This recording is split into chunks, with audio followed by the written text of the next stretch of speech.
नमस्कार विद्यार्थी मित्रांनो, मी संगपाल चक्रनारायण आपलं स्वागत करतोय आपल्या माय अकॅडमी या युट्यूब चॅनलवरती. आज आपण 2017चा जो राज्यसेवेचा पेपर झाला होता त्या पेपरच्या उर्वरित भागाचा अनालिसिस बघणार आहोत. तर चला सुरू करूया अनालिसिसला. अनालिसिस मध्ये नेक्स्ट प्रश्न जो आहे तो प्रश्न आहे, choose the correct substitute for the words printed in capitals. आणि इथं दिलेलं आहे, she recall with a wistful smile the halcyon days of her life. तर हॉलिसन डेज म्हणजे काय? तर हॉलिसन डेज म्हणजे a time of peace and happiness of your life. आपल्या जीवनातील शांततेचा, आनंदाचा एकदम भारीचा काळ म्हणतो ना, चांगला काळ जो म्हणतो ना, तो म्हणजे हॉलिसन डेज. या हॉलिसन डेज साठी दिलेलं कुठं आहे? पर्याय 3 मध्ये, time of peace and happiness. म्हणजे पर्याय क्रमांक 3 जे आहे याचं काय असणार आहे? उत्तर असणार. चला बोलूया नेक्स्ट प्रश्नाकडे. नेक्स्ट प्रश्न आहे इन्फर्मरी. इन्फर्मरी म्हणजे काय? A home for old persons. इन्फर्मरीचा अर्थ काय होते? A home for old persons. मग कुठं दिलेला आहे? पहिल्या ऑप्शन मध्ये आणि चौथ्या ऑप्शन मध्ये. याचा अर्थ दुसरं आणि तिसरं आपलं आन्सर असू शकतं का? नाही. दुसरा आहे ऑर्फनेज. ऑर्फनेज म्हणजे काय? तर होम फॉर ऑर्फन्स. दुसऱ्याचं आहे पहिलं. कुठं दिलेलं आहे? चौथ्यामध्ये सुद्धा आणि पहिल्यामध्ये सुद्धा. मग आर्सेनल म्हणजे काय? आर्सेनल म्हणजे a place for ammunition and weapon. तिसऱ्याचं दुसरं कुठं दिलेलं आहे? तर पहिल्या ऑप्शन मध्ये. इथं दिलेलं आहे का? नाही. त्यामुळे आता चौथा पर्याय जो आहे तो इथं बाद होतो आणि पहिला पर्याय होतो, म्हणून पहिला पर्याय जो आहे तो आपलं उत्तर आहे. आणि केनल म्हणजे काय? केनल म्हणजे अ प्लेस फॉर डॉग. ठीक आहे, कुत्र्यांचं राहण्याचं जे घर असतं त्याला काय म्हणतात? केनल म्हणतात. एवढं लक्षात घ्या. Next one. नेक्स्ट आहे, she was tired she still went on working. हे दोन वाक्य दिलेले आहेत. खाली प्रश्न म्हणते, which of the following sentence or sentences change or changes the above sentences correctly into a complex sentence. हे दोन वाक्य जे दिलेले आहेत या वाक्यांना आपल्याला कॉम्प्लेक्स सेंटेन्स मध्ये कन्वर्ट करायचं आहे. प्रत्येक परीक्षेतील प्रश्न आलेले आहेत. तुम्ही जर बघितलं असेल, म्हणजे आतापर्यंत राज्यसेवा बघितलंय तर राज्यसेवामध्ये नॅरेशन, ठीक आहे, त्यानंतर व्हॉइस, त्यानंतर हे जे सेंटेन्सेस आहेत सिंपल, कंपाऊंड आणि कॉम्प्लेक्स याच्यावरती प्रश्न विचारलेले आपल्याला 100% दिसलेले आहे प्रत्येक एक्झाम मध्ये. पण 2022च्या परीक्षेत सुद्धा याच्यावरती प्रश्न विचारलेले आपल्याला दिसतात. त्याचबरोबर आणखी एक नियमित आढळणारा आणखीन एक चॅप्टर आहे तो म्हणजे क्लॉज. हे असे काही आहे चॅप्टर ग्रामरचे की प्रत्येक परीक्षेत तुम्हाला याच्यावरती प्रश्न दिसणार आहे. चला असं वळूया आपल्या प्रश्नाकडे. आपल्याला यांनी दोन सेंटेन्स दिलेले आहेत आणि यांनी सांगितलेलं आहे की आता या दोन सेंटेन्सचं एक कॉम्प्लेक्स सेंटेन्स तुम्ही बनवा. Complex sentence. आणि मी सांगितलेलं कॉम्प्लेक्स सेंटेन्स जर बनवायचं असेल तर आपल्याला काय बघायचं असतात? एक तर सबऑर्डिनेट कंजंक्शन्स. सबऑर्डिनेट कंजंक्शन्स ज्या वाक्यात असतात किंवा सबऑर्डिनेट कंजंक्शन ज्या वाक्यात असेल ते वाक्य कोणतं असतं? आपलं कॉम्प्लेक्स सेंटेन्स असतं. आणि याच्या अगोदर याच्यावरती आपण बरेच प्रश्न पाहिलेले आहेत, जसा की इफ बघितलेला आहे, अनलेस बघितलेला आहे. ठीक आहे, आता आणखी बरेच आहेत, त्यातले दोन लिहिलेले आहेत. ठीक आहे, मग याच्यामध्ये although she was tired she still went on working. तर ऑल्दो काय आहे? तर हा ऑल्दो कॉन्ट्रास्ट दाखवणारं कंजंक्शन आहे. मग कॉन्ट्रास्ट दाखवतं, हे कॉन्ट्रास्ट दाखवतं आणि कॉन्ट्रास्ट दाखवणारं हे कंजंक्शन जे आहे ते कोणतं कंजंक्शन आहे? हे सबऑर्डिनेट कंजंक्शन आहे. आणि ज्या वाक्यात सबऑर्डिनेट कंजंक्शन असतं ते वाक्य आपलं कोणतं वाक्य असतं? तर ते कॉम्प्लेक्स सेंटेन्स असतं. म्हणजे पहिलं वाक्य जे आहे हे आपलं कॉम्प्लेक्स सेंटेन्स आहे. हे पहिलं वाक्य कोणतं सेंटेन्स आहे? कॉम्प्लेक्स आहे. म्हणजे जिथं ए असेल ते उत्तर असेल. कुठं दिलेलं आहे? ओनली एज दिलेला आहे, म्हणून ओनली एज उत्तर आहे. बाकी बघायची गरज नाही. तरी सुद्धा बट कोऑर्डिनेटिंग कंजंक्शन आहे म्हणजे हे कंपाऊंड आहे. इथं she still went on working despite she was tired. Despite coordinating conjunction आहे, हे सुद्धा नाही. इन्स्पाइट कोऑर्डिनेटिंग कंजंक्शन आहे. त्यामुळे हे तिन्ही पर्याय आपल्या उत्तराच्या शर्यतीतून बाद होत आहेत. पण तसं बाद करण्याची गरजच पडली नाही. आपल्याला पहिलंच वाक्य पाहिल्यानंतर त्याचं उत्तर आलंय. नेक्स्ट प्रश्नावरती वळूया. नेक्स्ट प्रश्न आहे, identify the sentences having abstract noun in them. Abstract noun or nouns in them. तर वाक्य दिलेलं आहे 3, 1, 2 आणि 3. याच्यात कुठं कुठं ॲब्स्ट्रॅक्ट नाउन आहे ते आपल्याला पाहावं लागेल. आता ॲब्स्ट्रॅक्ट नाउन म्हणजे काय? नेम्स ऑफ आयडियाज, फिलिंग्स वगैरे वगैरे. ठीक आहे. म्हणजे असे नाउन्स, ठीक आहे, असे नाउन्स ज्यांना आपण काय करू शकत नाही, टचही करू शकत नाही आणि ज्यांना आपण पाहूही शकत नाही. त्यांना टचही करू शकत नाही, पाहू शकत नाही, असे जे नाउन्स असतात त्याला आपण काय म्हणतो, ऍबस्ट्रॅक्ट नाउन्स म्हणतो, जे म्हणजे ज्यांचं अस्तित्वच नाही. मग आता पहिलं बघूया, he had no friends or relations and lived in solitude. Solitude म्हणजे काय, सॉलिट्यूड काय आहे, हे नाउन आहे. मग कसं आहे, एकांतवास. मग एकांतवासाचं काही अस्तित्व आहे का, काही फिजिकल एक्झिस्टन्स आहे का, नाही. मग हे नाउन कुठलं नाउन असायला पाहिजे, तर हे ऍबस्ट्रॅक्ट नाउन असायला पाहिजे. हे कुठलं नाउन असायला पाहिजे, ऍबस्ट्रॅक्ट नाउन असायला पाहिजे. म्हणजे पहिल्या वाक्यात आहे, म्हणजे जिथं ए असेल ते आपलं उत्तर, जिथं नसेल ते नसणार. म्हणजे पहिलं असू शकतं, दुसरं असू शकतं किंवा चौथं. दुसऱ्या वाक्यात we were rivals but I felt no enmity. आता एनिमिटी म्हणजे काय, म्हणजे दुसऱ्या प्रती शत्रुत्वाची भाग, शत्रुत्व. मग आता हे एनिमिटी जे इथं दिलेलं आहे, एनमिटी जे दिलेलं आहे म्हणजे शत्रुत्व, म्हणजे शत्रुत्व काय आहे, ठीक आहे. But I felt no enmity for him, शत्रुत्व किंवा द्वेष ज्याला आपण म्हणून, ठीक आहे, वगैरे वगैरे. रायव्हल्स आहे, काही द्वेष नाही. द्वेष, शत्रुत्व हे काय, कसे नाउन्स आहेत हे, याचा काय फिजिकल एक्झिस्टन्स आहे का, नाही. याचं फिजिकल एक्झिस्टन्स नाही, म्हणून हा कसा आहे, हा सुद्धा आपला ऍबस्ट्रॅक्ट नाउन आहे. कसा आहे हा, ऍबस्ट्रॅक्ट नाउन आहे, हे आपल्याला कळतंय, लक्षात घ्या. चला, त्यामुळे हे ऍबस्ट्रॅक्ट नाउन आहे आणि म्हणून आपल्याला ए सोबत बी सुद्धा पाहिजे. कुठं दिलेले आहे, पर्याय क्रमांक 1 मध्ये, पर्याय क्रमांक 4 मध्ये, 2 मध्ये नाही.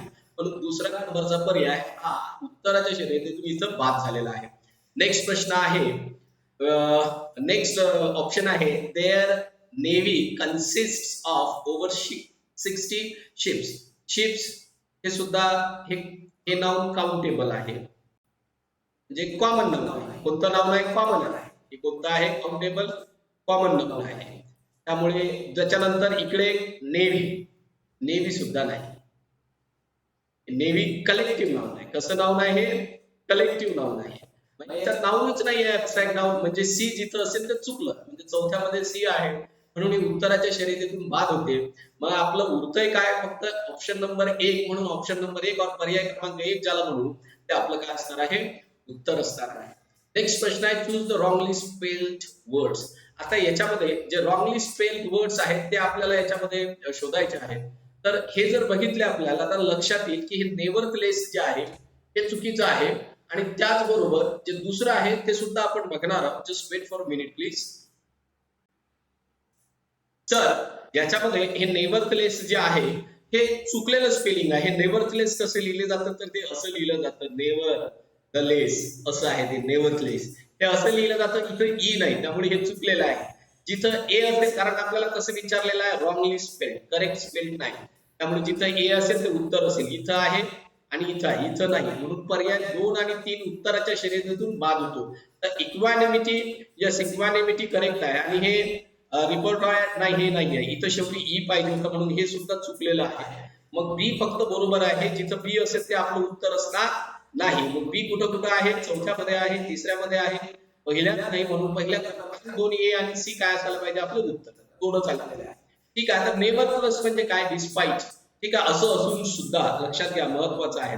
आणि हे रेपर्टॉयर म्हणजे काय होतं, तर रेपर्टॉयर म्हणजे एका प्रकारचं भांडार होते, परंतु हे कला साहित्याच्या बाबतीत आहे, जे परफॉर्म्स वगैरे करतात. म्हणजे मी म्हणेल की बघा, रेपर्टॉयर म्हणजे काय होतं, all the music or play etcetera that you can do or perform. तुमच्याकडे जे काही आहे, जे तुम्ही परफॉर्म करू शकता, जे तुम्हाला माहिती आहे, तुमच्याकडचं जे भांडार आहे, एका प्रकारचं मराठीत भांडार म्हणतात. ठीक आहे. आणि इक्वानिमिटी म्हणजे काय, तर त्याला कंपोजन म्हणतात, तुमच्या स्वभावातली शांतता. ठीक आहे. संयमशीलता सुद्धा म्हणू शकतो स्वभावातली. नेक्स्ट प्रश्न आहे, he is an active businessman. इथं प्रश्न आहे, which of the word or words is or are opposite in meaning. काय विचारलेलं आहे, अपोजिट. आता ऍस्ट्यूट म्हणजे काय, तर ऍस्ट्यूटचा अर्थ होते श्रीव, किंवा याला आपण कनिंग सुद्धा म्हणू शकतो. काय म्हणू शकतो, कनिंग म्हणजे काय, हुशार, धूर्त, अशा प्रकारे आपण त्याला म्हणू शकता, म्हणजे हुशार आणि धूर्त. ठीक आहे. श्रीवचा सुद्धा अर्थ तोच होते, म्हणजे सिनोनिम्स आहे. म्हणजे जिथं बी असेल ते आपलं उत्तर असणार आहे का नाही, हे सुद्धा गेलं, हे सुद्धा गेलं, हे सुद्धा गेलं. उरतं काय, ए आणि सी. म्हणून ए आणि सी त्याचे काय आहे, उत्तर आहे.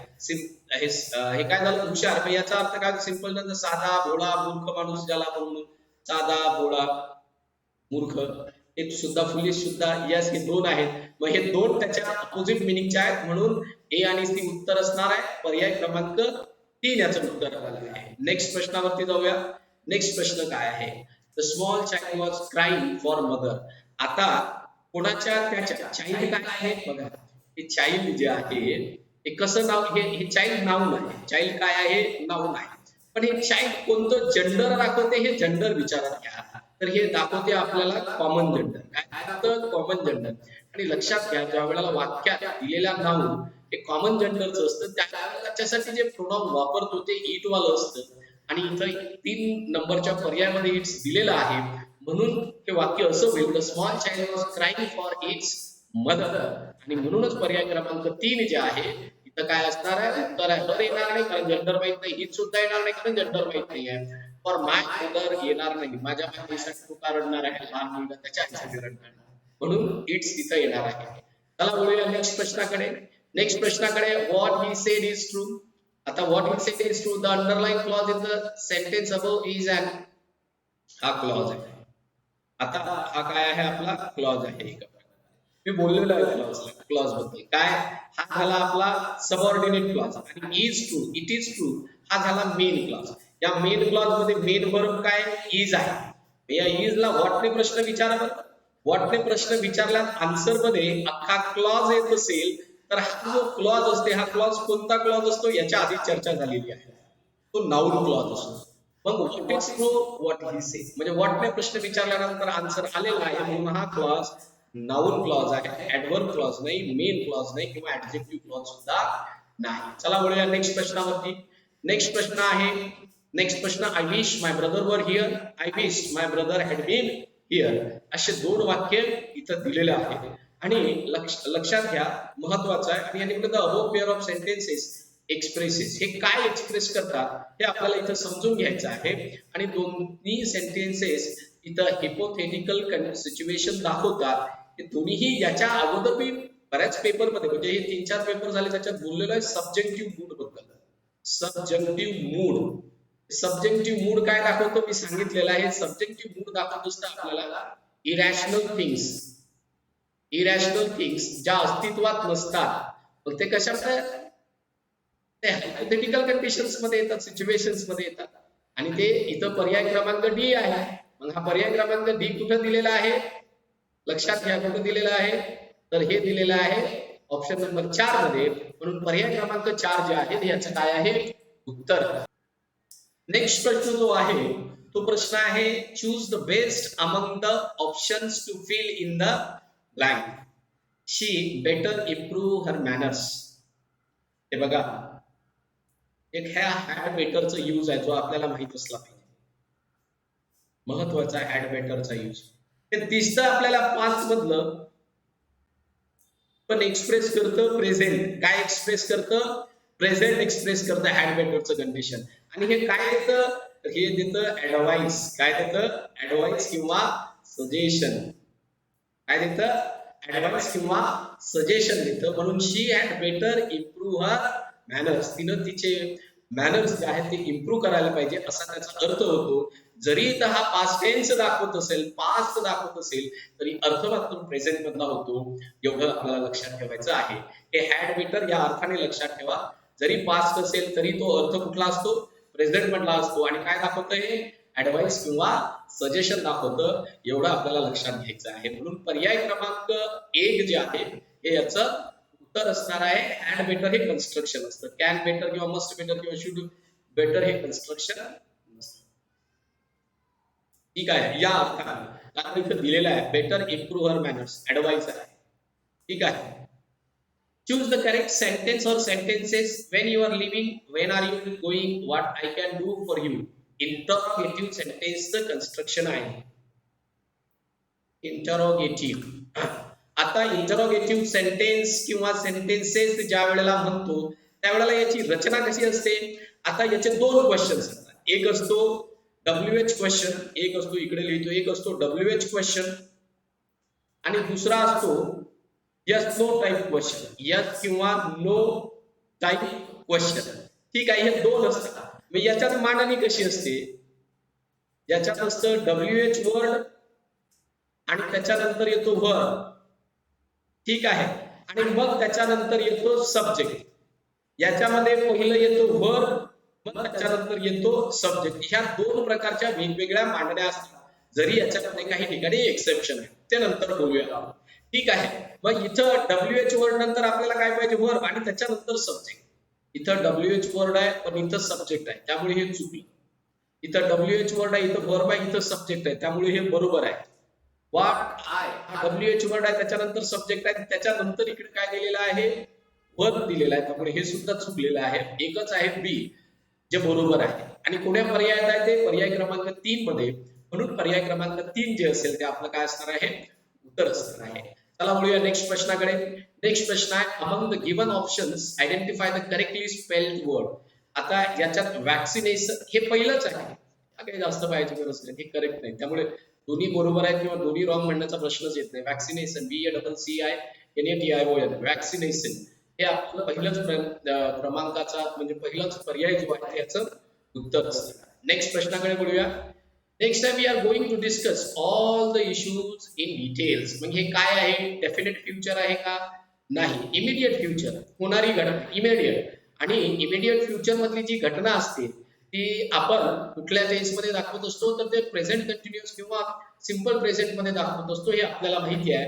म्हणून पर्याय क्रमांक 2 जे आहे याचं काय असणार आहे?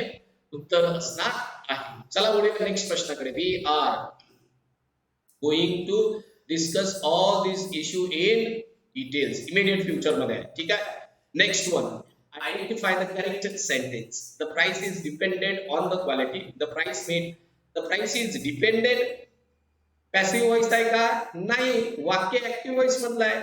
ही किंमत कशावर डिपेंड असते ते दाखवतोय. मग हे पॅसिव्ह व्हॉइस मध्ये लिहिलेलं आहे. कशावरून पॅसिव्ह व्हॉइस मध्ये? एक लक्षात घ्या, एम, इज, आर किंवा वॉज, वेअर यांच्या नंतर जर V3 येत असेल तर हे दोन्हीही कन्स्ट्रक्शन तुम्हाला पॅसिव्ह व्हॉइसचं सेंटेन्स दाखवतात.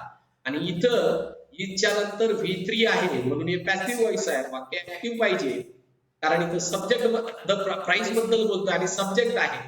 ऍक्टिव्ह व्हॉइस पॅसिव्ह व्हॉइस मध्ये पहिला ऑब्जेक्ट येते, नंतर सब्जेक्ट येते, म्हणून हे चुकलं. दुसरं, the price is made to depend.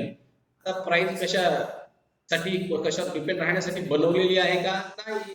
वस्तू आहे का ते मेड? अजिबात नाही. प्राइस ठरवली जाते, बनवली जात नाही. म्हणून 2 नंबरचा पर्याय सुद्धा चुकला. The price depends on the quality. Yes, क्वालिटीवर प्राइस डिपेंड असतं, हे बरोबर आहे. The price was dependent again passive voice, त्यामुळे हे सुद्धा उत्तर असणार नाही. पर्याय क्रमांक 3 जे आहे ते या प्रश्नाचं आपलं काय झालेलं आहे? आता उत्तर झालेलं आहे, आपल्याला दिसतंय. नेक्स्ट प्रश्न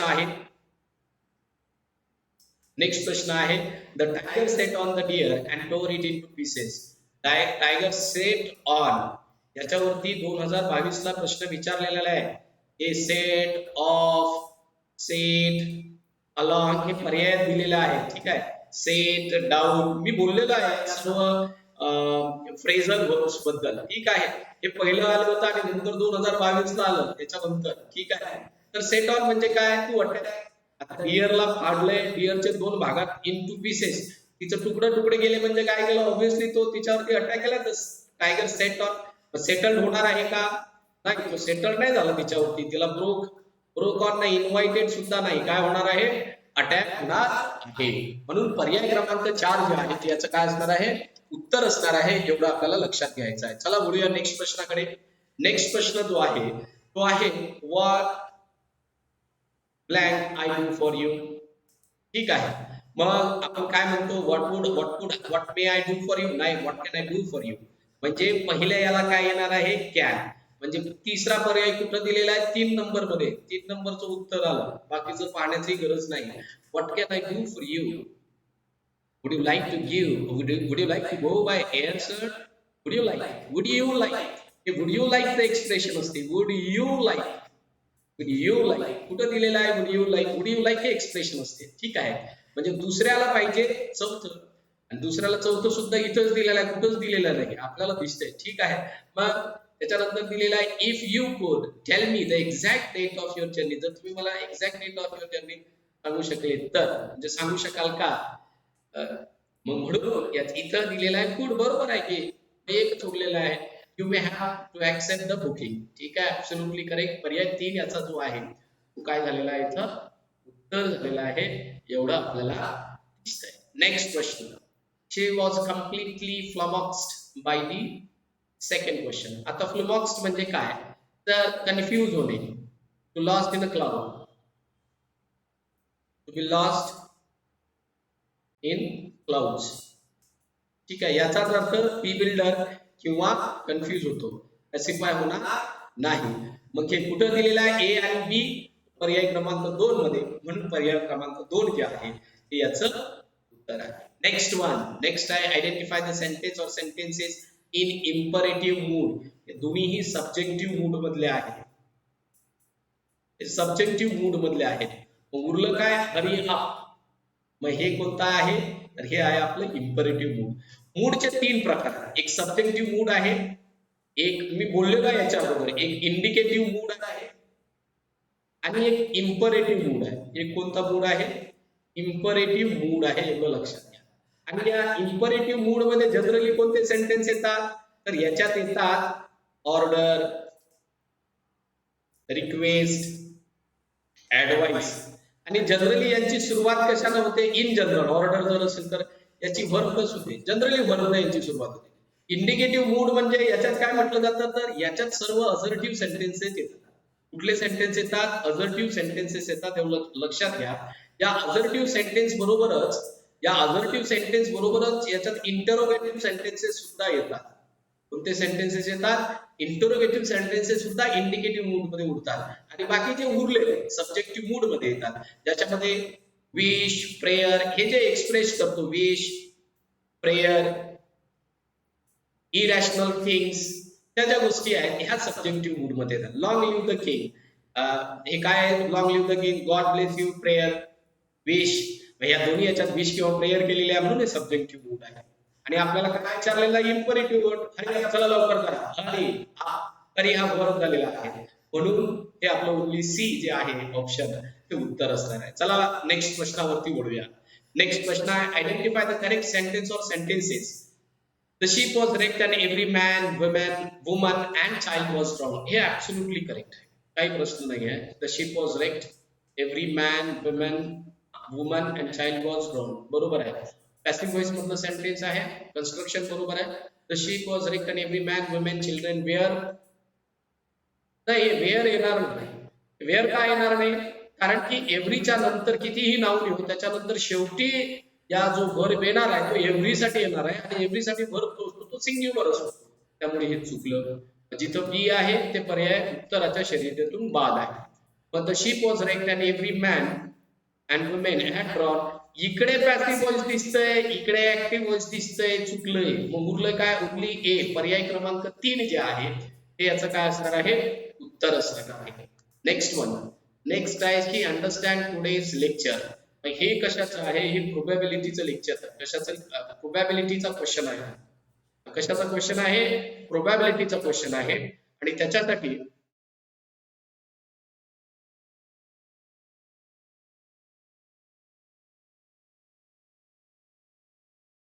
आपण लक्षात घ्या, इथं आता हे लाईट गेलेली आहे म्हणून हे दिसणार नाही तुम्हाला. मी जस्ट अ मिनिट.